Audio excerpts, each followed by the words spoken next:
Good morning to all of you. आज की कक्षा में आप सभी का स्वागत है। आज का हमारा टॉपिक है वो है वायु परिवहन। वायु परिवहन। अब तक हमने हमारे इस पाठ के माध्यम से स्थल परिवहन, जल परिवहन, रेल परिवहन, पाइपलाइन परिवहन के बारे में जाना और आज हम वायु परिवहन के बारे में जानेंगे। लेकिन उसको जानने से पहले हम पतनों के बारे में, जो पीछे की कक्षा में हम अध्ययन कर रहे थे, उसको मैं मैप के माध्यम से भी आपको बताऊंगा यहाँ कि जो पत्तन है वो हमारे कहाँ कहाँ पर स्थित है, महत्वपूर्ण। तो ये देखिए, हमने बात की थी कांडला, गुजरात में स्थित है और ये देश का पश्चिमी तट है। दूसरी हमने बात की थी मुंबई, ये भी देश का पश्चिमी तट है। तीसरी हमने बात की थी मार्मा गोवा। चौथी हमने बात की थी मैंगलोर, ये कर्नाटक में स्थित है। और अगर हम थोड़ा सा और आगे बढ़ते हैं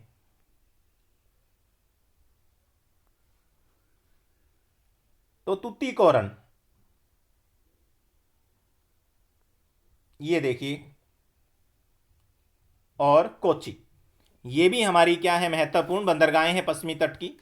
अगर पूर्वी तट की हम बात करें तो कोलकाता, उड़ीसा के अंदर पारादीप, आंध्र प्रदेश में विशाखापट्टनम और नंबर 4 तमिलनाडु के अंदर चेन्नई। अब हम बात करते हैं वायु परिवहन की। जितने भी हमारे परिवहन है उसमें सबसे तीव्र है,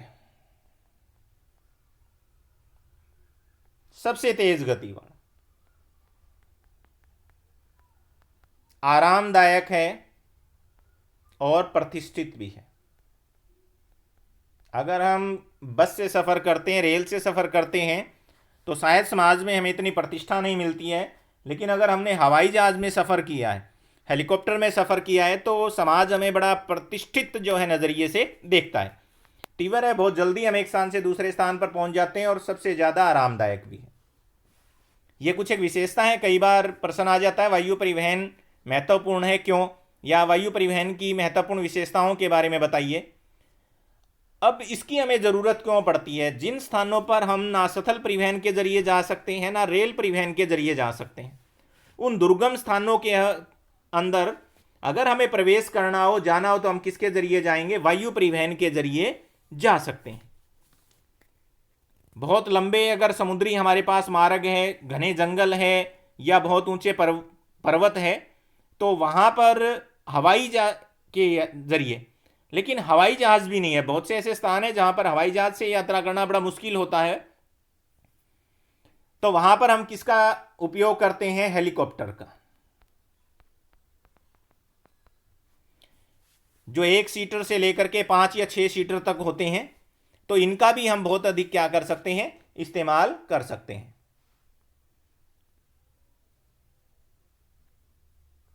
ये इंपॉर्टेंट पर्सन है, यहां पर अंडरलाइन कर रहा हूं।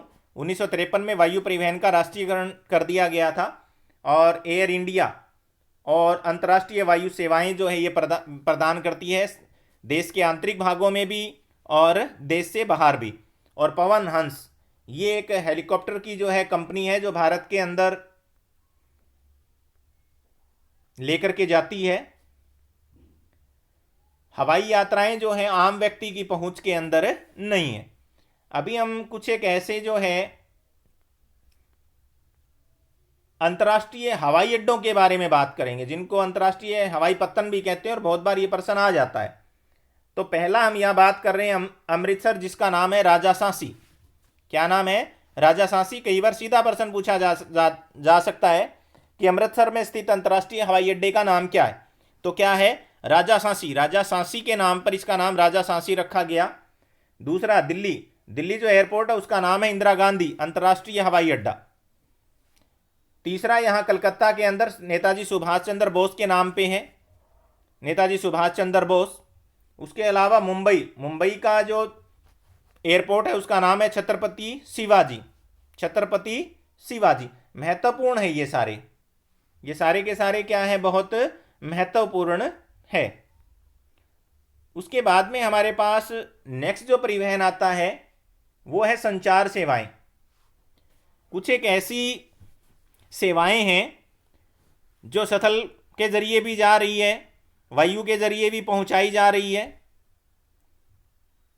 जल के जरिए भी पहुंचाई जा रही है। लेकिन कुछ एक सेवा ऐसी है जिन्हें हम संचार के जरिए पहुंचाते हैं, एक व्यक्ति से दूसरे व्यक्ति तक। ना रेल माध्यम का इस्तेमाल करते हैं, ना जल परिवहन का इस्तेमाल करते हैं, ना पाइपलाइन का इस्तेमाल करते हैं। तो वहाँ हम किसका इस्तेमाल करते हैं, संचार सेवाओं का इस्तेमाल करते हैं। संचार जो सेवाएं होती है उसमें क्या आता है, दूरदर्शन के जरिए दूर की वस्तु को जो है दिखाया जाता है। दूसरा है पत्र पत्रिकाओं के जरिए, पत्रिकाएं जो छपती हैं। तीसरा समाचार पत्र है जिसके जरिए हम विचार जो एक स्थान से दूसरे स्थान पर पहुंचाते हैं। किताबें हैं, ईमेल है,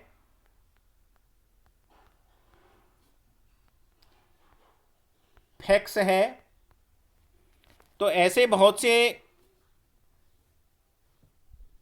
हमारे पास साधन है। डाक है, डाक के जरिए भी हम एक विचार को दूसरे विचार को मिलाने का प्रयास करते हैं, संप्रेषण करते हैं उनका आपस में।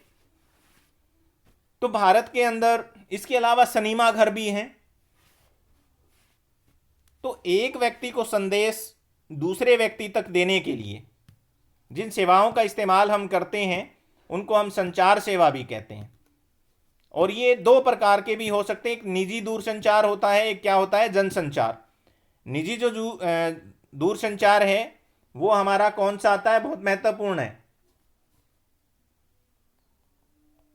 फोन, टेलीफोन या मोबाइल फ़ोन जो होता है, जो पर्सनली हम एक दूसरे को जो है फ़ोन या मैसेजेस करके, ईमेल है हमारा, एक स्थान से दूसरे स्थान पर अपने विचार को क्या कर सकते हैं, पहुंचा सकते हैं। तो कई बार ये आ जाता है कि जनसंचार किसे कहते हैं, क्या आ जाता है, जनसंचार से आप क्या समझते हैं। तो हम यहाँ क्या लिखेंगे, वो माध्यम जिनके जरिए सूचनाएं एक बहुत विस्तृत क्षेत्र में पहुंचाई जाती है उनको क्या बोला जाता है, जनसंचार बोला जा सकता है। कौन कौन सी है, अखबार है, पत्र पत्रिकाएं हैं, दूरदर्शन है हमारा। उसके अलावा भारत के अंदर कुछ एक डाक चैनल भी हैं। जो डाक चैनल हैं, जो लोगों की जो डाक होती है, लोगों के जो पत्र होते हैं, मनी ऑर्डर होते हैं, वो एक स्थान से दूसरे स्थान पर लेकर जाए जाते हैं। तो जिस प्रकार हमने इंटरनेट के लिए 1G, 2G, 3G, 4G, 5G, 6G, ये मार्ग हैं, किसके मार्ग हैं, इंटरनेट के। 1G अगर ले रहे हैं तो स्पीड क्या है, कम है, क्योंकि इसके ऊपर बहुत भारी भीड़ रहती है, उपभोक्ता बहुत ज़्यादा है। 2G लेते हैं, उसकी स्पीड थोड़ी सी क्या है, इससे बेटर है। 3G की उससे ही बेटर है, 4G की उससे भी बेटर है, 5G और 6G। तो ये न्यू जनरेशन्स के जो कंप्यूटर्स हैं, तो सेवाएं अगर बहुत तीव्र गति से हमें सेवा दे रही है तो उसका जो मूल्य होता है वो बढ़ जाता है। ऐसे ही जो डाक जो चैनल हैं हमारे व्यापार में, उनको भी हमने यूटिलाइज इसी आधार पे किया है। 6 डाक मार्ग है भारत के अंदर।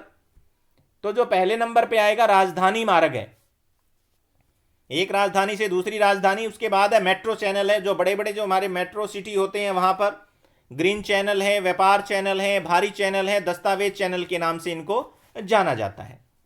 तो जो दूरसंचार जो हमारा तंत्र है उसमें भारत जो है एशिया के अंदर सबसे अग्रणी महाद्वीपों में गिना जाता है। एशिया महाद्वीप के अंदर जो है उसके जो देश हैं उसमें सबसे अग्रणी किसको माना जाता है, भारत को माना जाता है। और भारत के 2/3 से अधिक गाँवों को अब STD जो हमारी होती है उससे भी जो है जोड़ दिया गया है। प्रत्येक गांव के अंदर कोशिश की जा रही है कि 24 घंटे जो उन्हें STD की जो है सुविधाएं दी जाएं। तो जो जनसंचार है वो मानव के मनोरंजन का भी साधन बन गया है।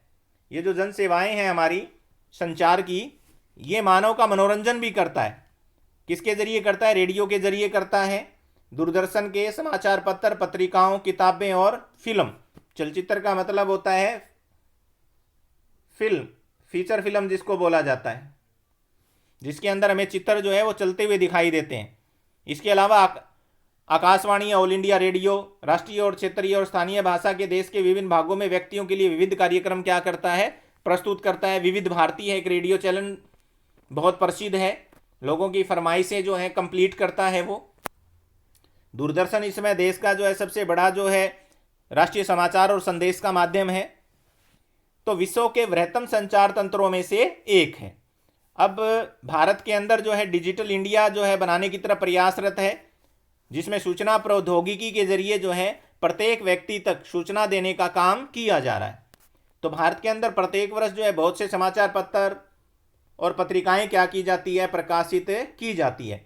जो पत्रिकाएं होती है वो जो मास में एक बार छपती है मासिक कहलाती है, सप्ताह में एक बार छपती है उनको क्या बोला जाता है, साप्ताहिक कहा जाता है, जो बहुत इंपॉर्टेंट है।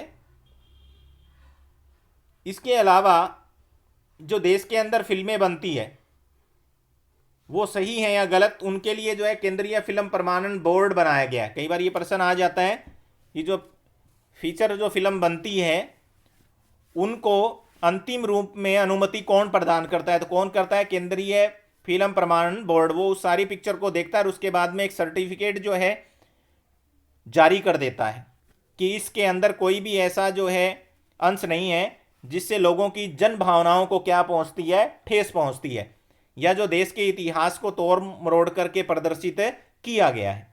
उसके बाद में नेक्स्ट हमारे पास आता है अंतर्राष्ट्रीय व्यापार। अंतर्राष्ट्रीय व्यापार जब दो या दो से अधिक राज्यों के बीच, दो या दो से अधिक राज्यों के बीच, या दो या दो से अधिक जो है देश हम कह सकते हैं, क्योंकि अगर राजनीतिक भाषा की बात करें तो जो राज्य होता है उसको देश भी बोला जाता है। तो जब दो या दो से अधिक राज्य या देशों के बीच जब व्यापार किया जाता है किसी भी वस्तु का, तो वो क्या कहलाता है, अंतर्राष्ट्रीय व्यापार कहलाता है। और ये जो व्यापार होता है ये कहाँ पर होता है, बाजार के जरिए होता है। बाजार एक, कई बार ये प्रश्न आ जाता है बाजार क्या है, तो बाजार एक ऐसी जगह है जहां इस वस्तुओं का क्या होता है, विनिमय होता है, वस्तुओं को खरीदा और बेचा जाता है।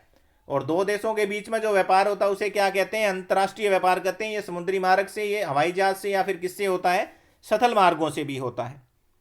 जबकि जो स्थानीय जो व्यापार होता है वो कहाँ होता है, शहरों में, कस्बों में और गाँव में होता है। जो राज्य स्तरीय होता है वो दो या दो से अधिक राज्यों के बीच होता है।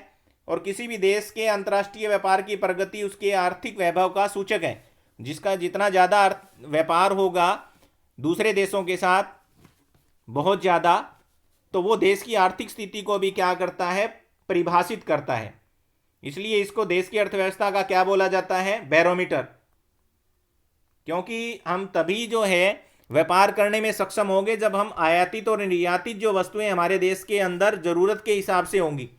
आयात हम उसी वस्तु का कर सकते हैं जो एक्सेस में हमारे पास है, और निर्यात, रिपीट कर रहा हूं दोबारा, निर्यात जो है हम उस वस्तु का करते हैं जो भारत के अंदर एक्सेस में उपलब्ध है, और आयात हम उन वस्तुओं का करते हैं जो भारत में एक्सेस में उपलब्ध नहीं है। तो अगर किसी भी देश का आयात अगर ज़्यादा है तो वो जो व्यापार होता है वो क्या होता है, नकारात्मक होता है। क्या बोला जाता है उसको, नकारात्मक बोला जाता है, क्योंकि उससे देश की जो मुद्रा होती है वो ज़्यादा बाहर जाती है। उसके बाद जिसे हम नकारात्मक के साथ प्रतिकूल भी कह सकते हैं। क्या कह सकते हैं, प्रतिकूल।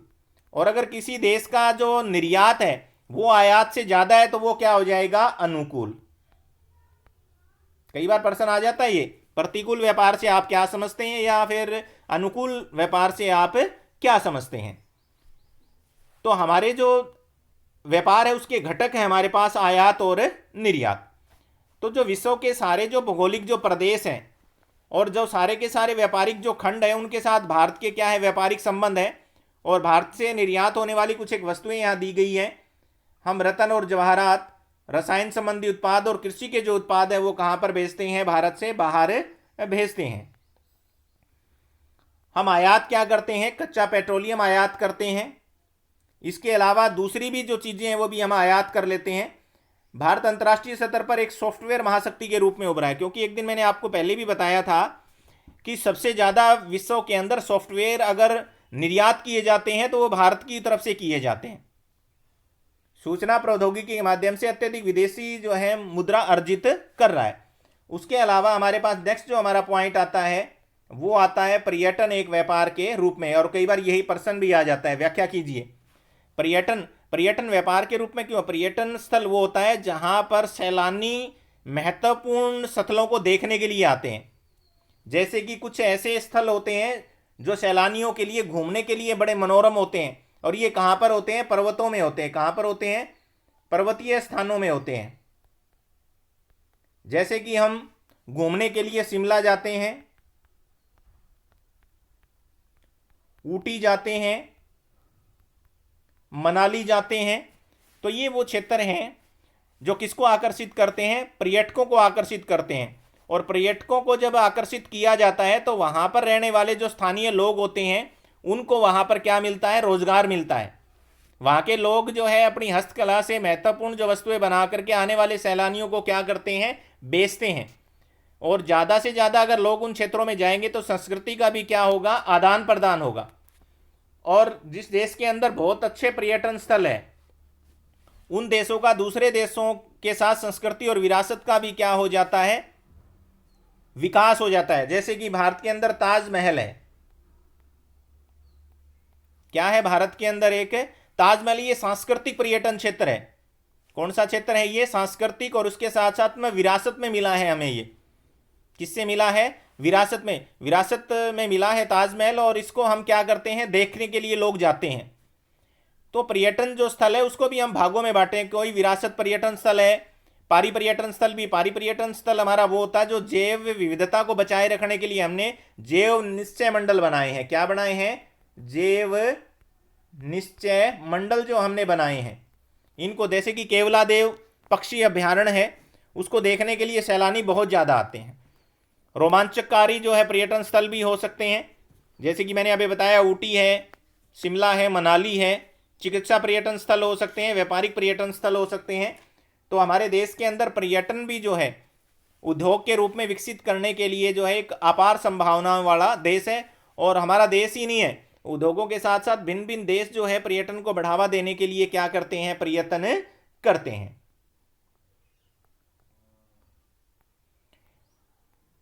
इसी के साथ हमारे इस पाठ का समापन हो जाता है। हम इसके अभ्यास के प्रश्नों को यहां पर समझने का प्रयत्न करेंगे। सबसे पहला हमारे पास है कि निम्न में से कौन से दो दूरस्थ स्थान पूर्वी और पश्चिमी गलियारे से जुड़े हैं? तो आपको ध्यान देना पड़ेगा। ये देखिए, मुंबई और नागपुर दोनों के दोनों पश्चिमी तट के ऊपर हैं। तो हमें जोड़ना किसको है? पूर्वी और पश्चिमी को जोड़ना है। मुंबई और कोलकाता, हाँ ये पूर्वी और पश्चिम में है, लेकिन जो पश्चिमी जो सिरा है वो बंगाल नहीं है हमारा, सॉरी पूर्वी जो हमारा सिरा है। उसके अलावा सिलचर और पोरबंदर, ये बिल्कुल राइट आंसर है। सिलचर और पोरबंदर गुजरात में है, और सिलचर हमारा कहाँ पर पड़ता है? असम में पड़ता है। दूसरा हमारे पास आता है निम्न में से परिवहन का कौन सा साधन वाहनतरण देरी और हानि को घटाता है? तो अभी हम बात कर रहे थे पाइपलाइन। कौन सी बात कर रहे थे? पाइपलाइन की। निम्न में से कौन सा राज्य हजीरा विजयपुर जगदीशपुर पाइपलाइन से नहीं जुड़ा है? तो बड़ा आसान सा प्रश्न है। यहाँ पर कौन सा नहीं जुड़ा था? महाराष्ट्र। क्योंकि हमने गुजरात की बात की थी, उत्तर प्रदेश की बात की थी और मध्य प्रदेश की बात की थी। क्योंकि हजीरा है वो कहाँ स्थित है? गुजरात में। विजयपुर जो है वो कहाँ स्थित है? मध्य प्रदेश में। और जगदीशपुर कहाँ स्थित है? उत्तर प्रदेश में। नेक्स्ट हमारा जो प्रश्न आता है पत्तन का, वो देखिएगा आप। इनमें से कौन सा पूर्वी तट पर स्थित है जो अंतःस्थलीय और अधिकतम गहराई वाला पत्तन है और सबसे सुरक्षित है? तो विशाखापट्टनम है। उसके बाद में निम्न में से कौन सा परिवहन भारत का सबसे महत्वपूर्ण परिवहन स्थल है? तो इसमें दो आंसर बनते हैं। सड़क परिवहन जो है बहुत महत्वपूर्ण है, क्योंकि जो स्थानीय जो मार्ग है उनको पहुंचाने में इसका जो है बहुत बड़ा क्या होता है? रोल अदा करता है। उसके अलावा निम्न में से कौन सा दो या दो से अधिक देशों के व्यापार को दर्शाएगा? तो अंतर्राष्ट्रीय व्यापार। उसके बाद नेक्स्ट हमारा प्रश्न है सड़क परिवहन के 3 गुण बताइए जो स्थानीय जो क्षेत्र है उनको एक दूसरे स्थान से जोड़ती है, लोगों के आवागमन को क्या करती है? सुलभ करती है, व्यापार को क्या देती है? बढ़ावा देती है। रेल परिवहन कहाँ पर अत्यधिक सुविधाजनक परिवहन का साधन है और क्यों? तो मैदानी क्षेत्र के अंदर। इसको बिछाना बहुत क्या होता है? आसान होता है, ये तीव्र भी होता है। उसके अलावा सीमांत सड़कों का महत्व मैंने आपको बताया था। जो देश का जो सीमावर्ती जो क्षेत्र है जो पाकिस्तान के साथ लगता है, चाइना के साथ लगता है, उन क्षेत्रों के अंदर जो जो सुरक्षा की जो गतिविधियां हैं उसको मजबूत करने के लिए हमें जो है सीमावर्ती सड़कों की क्या बढ़ती है, ज़रूरत पड़ती है। व्यापार से आप क्या समझते हैं? तो अभी हमने बात की थी जहां पर एक स्थान से दूसरे स्थान पर वस्तुओं को क्या किया जाता है, भेजा जाता है, उसको हम क्या कहते हैं? व्यापार कहते हैं। स्थानीय व्यापार क्या होता है? देश के आंतरिक भागों में होने वाला व्यापार क्या होता है? स्थानीय होता है। अंतर्राष्ट्रीय क्या होता है? दो या दो से अधिक देशों के बीच जो व्यापार होता है उसे हम क्या कहते हैं? अंतर्राष्ट्रीय व्यापार कहते हैं। नेक्स्ट हमारे पास आता है कि परिवहन जो है और संचार के साधन किसी देश की जीवन रेखा और अर्थव्यवस्था क्यों कहे जाते हैं। तो ये सारा का सारा चैप्टर जो है इसी के ऊपर चल रहा था कि किस प्रकार हम व्यापार करते हैं, किस प्रकार हम वस्तुओं को एक स्थान से दूसरे स्थान पर पहुंचाते हैं। तो ये सारा का सारा काम किसके जरिए हो रहा है? परिवहन और संचार के जरिए हो रहा है। अगर ये नहीं होता तो हमारा व्यापार ठप हो जाता, हमारे संदेश एक स्थान से दूसरे स्थान पर नहीं पहुंच पाते, वस्तुएं एक स्थान से दूसरे स्थान पर नहीं पहुंच पाती, हमारा सांस्कृतिक आदान प्रदान रुक जाता। उसके अलावा पिछले 15 वर्षों में अंतर्राष्ट्रीय व्यापार की बदलती हुई जो प्रवृत्ति उसके ऊपर लेख लिखिए, क्योंकि पहले तो खाली वस्तुओं का आदान प्रदान होता था, अब किसका आदान प्रदान हो रहा है? शिक्षा का आदान प्रदान होने लगा है, तकनीक का आदान प्रदान होने लगा है, संस्कृति का आदान प्रदान होने लगा है, धर्म का आदान प्रदान होने लगा है, वेशभूषा का भी आदान प्रदान होना शुरू हो गया है। तो जो व्यापार है वो अपनी जो प्रवृत्ति है उसको क्या कर रहा है? ये बदल रहा है। इसी के साथ हमारे इस पाठ